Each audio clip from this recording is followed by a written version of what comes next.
Assalamualaikum warahmatullahi wabarakatuh. Perkenalkan, kami dari kelompok 1 yang akan memaparkan materi mengenai hak cipta. Tapi sebelum itu, izinkan saya untuk memperkenalkan anggota kelompok saya. Pertama, Andela Aulia Putra, Deni Alfarizi, Elzi Yusrizal Falevi, Muhammad Kotami, Muhammad Noval Azmi, dan yang terakhir Zahra Sel Ingriasa. Masuk ke pembahasan yang pertama, yaitu pendahuluan.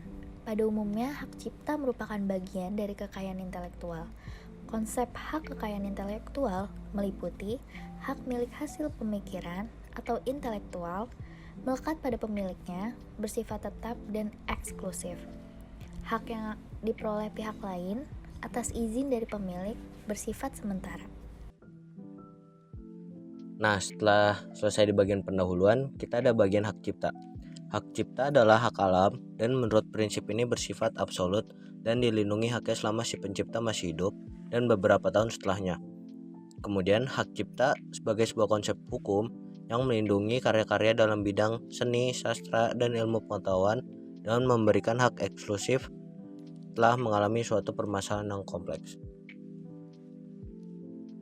Berikutnya, saya akan menjelaskan dasar hukum hak cipta, yaitu terdapat pada Undang-Undang Nomor 28 Tahun 2014 Pasal 1, yang menjelaskan bahwasannya hak cipta adalah hak eksklusif pencipta yang timbul secara otomatis berdasarkan prinsip deklaratif setelah suatu ciptaan diwujudkan dalam bentuk nyata, tanpa mengurangi pembatasan sesuai dengan ketentuan peraturan perundang-undangan.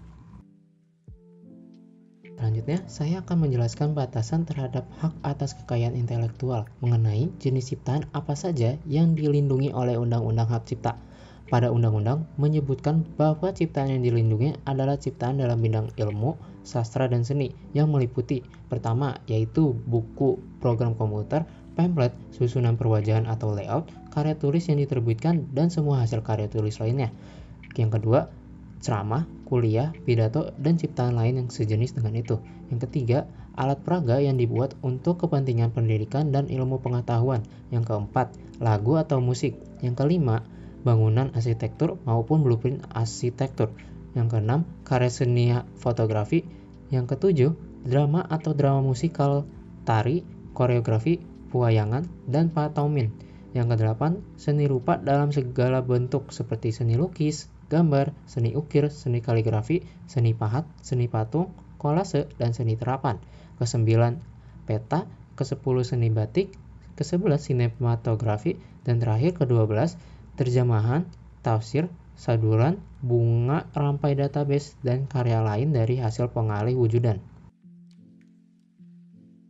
Oke, kalau sebelumnya sudah dikasih tahu tentang hal-hal apa aja yang dilindungi sama haki, sekarang akan dibahas hal yang nggak dilindungi sama hak cipta atau haki. Yang pertama ada ide, konsep, prosedur, metode. Yang kedua ada data atau fakta. Yang ketiga peraturan perundang-undangan, pidato pejabat, putusan pengadilan. Kemudian di sini ada studi kasus pertama. Di sini ada sebuah penggandaan dan distribusi software tanpa lisensi atau software piracy. Di sini studi kasusnya adalah ada sebuah startup, dia menggunakan Windows, Photoshop, dan beberapa software developer tool bajakan untuk menghemat biaya. Di sini ada beberapa masalah yang ditimbulkan dari hal tersebut. Yang pertama, program komputer itu dilindungi hak cipta menurut Undang-Undang Nomor 28 Tahun 2014. Yang kedua, penggandaan tanpa lisensi sama dengan pelanggaran hak ekonomi. Yang ketiga, perusahaan bisa dituntut secara perdata dan pidana, termasuk denda besar. Yang keempat, reputasi perusahaan TI akan rusak bila terkena audit legal. Solusi dari masalah tersebut adalah menggunakan software berlisensi resmi, melakukan pengelolaan aset perangkat lunak secara berkala, atau beralih ke alternatif legal seperti software open source untuk mengurangi biaya.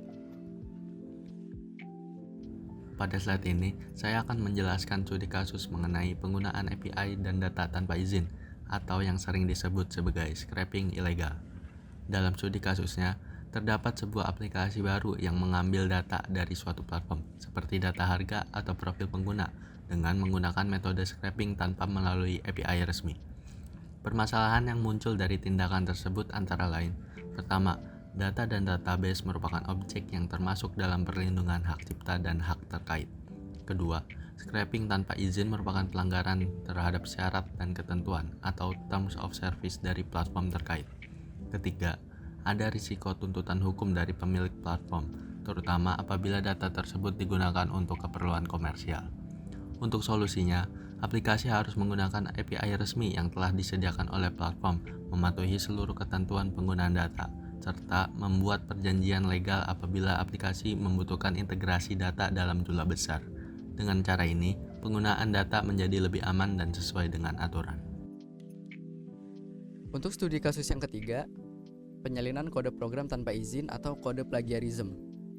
Contoh kasus, seorang developer mengambil kode dari GitHub berlisensi MIT, tetapi menghapus lisensi dan mengklaim sebagai karya pribadi. Masalah yang ditimbulkan dari kasus tersebut, yang pertama, kode sumber termasuk karya cipta. Yang kedua, penghapusan atribusi melanggar hak moral pencipta asli. Yang ketiga, salah penggunaan lisensi open source bisa memicu tuntutan hukum. Solusi yang dapat dilakukan dari kasus tersebut adalah mematuhi semua ketentuan lisensi open source, mencantumkan atribusi yang diwajibkan, serta memastikan setiap proyek perusahaan memiliki dokumentasi lisensi yang jelas. Kesimpulannya, dengan memahami konsep hak cipta, kita dapat lebih menghargai dan melindungi karya intelektual, baik milik sendiri maupun orang lain. Undang-Undang Nomor 28 Tahun 2014 telah memberikan kerangka hukum yang lebih komprehensif dan sesuai dengan perkembangan zaman. Namun, keberhasilan perlindungan hak cipta tidak hanya bergantung pada peraturan, tetapi juga pada kesadaran dan pemahaman masyarakat akan pentingnya menghormati hak kekayaan intelektual. Sekian pemaparan materi dari kelompok kami. Wassalamualaikum warahmatullahi wabarakatuh.